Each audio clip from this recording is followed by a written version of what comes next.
Imagine the London prime property market as like an incredibly exclusive VIP club. The DJ has cut the music, the lights are up, but strangely, nobody is heading for the exits. Right. They're just staying put. Yeah, exactly. Welcome to today's deep dive. We're looking at PropertyWire's March 2026 analysis, and our mission is to figure out why this market is tumbling, but, flat out refusing to crash. Okay, let's unpack this. On paper, it's pretty stark.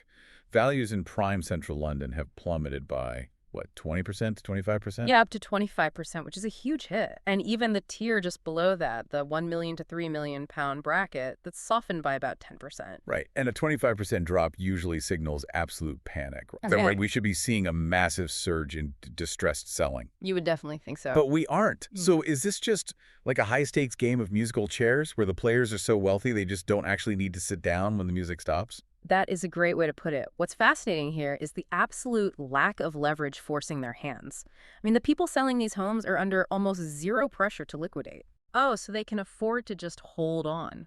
Exactly. Since they don't have to sell, the actual stock of available properties remains highly constrained.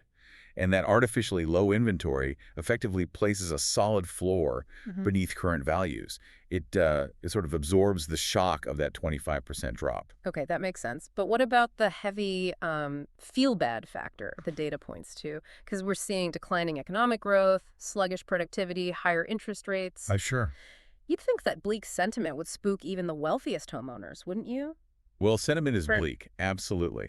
But bad vibes alone don't force a billionaire to sell their Knightsbridge townhouse at a discount. If the market isn't forcing their hand, they just, wait it out. So if the bad economic vibes aren't enough to push them to the exits, what is actually freezing this market in place? Honestly, it's government policy. The analysis points really heavily to the 2014 stamp duty reform. Oh, right. Because that reform drastically increased transaction costs for luxury homes, didn't it?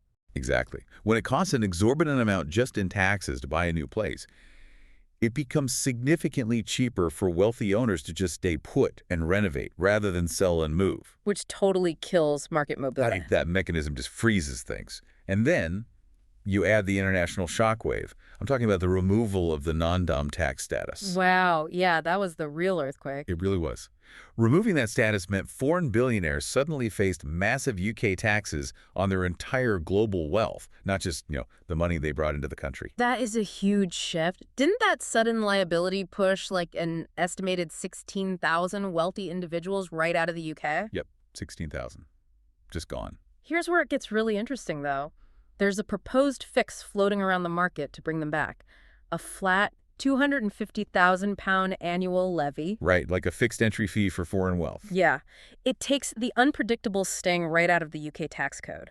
But I have to ask, does a flat fee actually cure the market, or is it just a Band-Aid? Well, if we connect this to the bigger picture, local tax policy isn't just a domestic spreadsheet, It acts as a massive, high-pressure valve controlling global capital flow. So you're saying the valve is just completely shut right now? Pretty much. A flat levy might simplify the math for foreign buyers, maybe opening that valve a bit, but a real recovery really depends on a broader shift in overall economic confidence. Okay, so if nobody is selling in the prime core and the valves are tight, where's the money actually going right now? I mean, it can't be completely dormant. It isn't. Money is still moving just into very specific pockets. Like Northwest London, for example, is primed for a recovery. Oh, because it sits just outside that traditional prime core. Exactly. It avoids the worst of the stagnation while still catching global demand. And surprisingly, the domestic market for homes between 5 million and 10 million is operating in what they call a perfectly orderly fashion. Orderly is definitely not the word I'd use for the rest of the market. No, definitely not. And there's another major factor keeping things afloat, right? The currency play. Oh, currency is the wild card here. Sterling's current weakness means that to a foreign buyer holding US dollars or euros, these adjusted London prices look like a massive bargain. Wait, so they are basically getting a 25% price drop compounded by a highly favorable exchange rate. Exactly. It's a double discount for them. So what does this all mean? For you listening, it paints a picture of a market that is highly illiquid, but, stubbornly supported. Yeah, it's trapped in a waiting game, just holding its breath for macroeconomic and policy shifts to finally clear the air. Right. But this raises an important question to think about. I mean, if a massive 25% price drop doesn't trigger a sell-off among the wealthy, just how detached has prime real estate become from the everyday economic reality the rest of the country faces.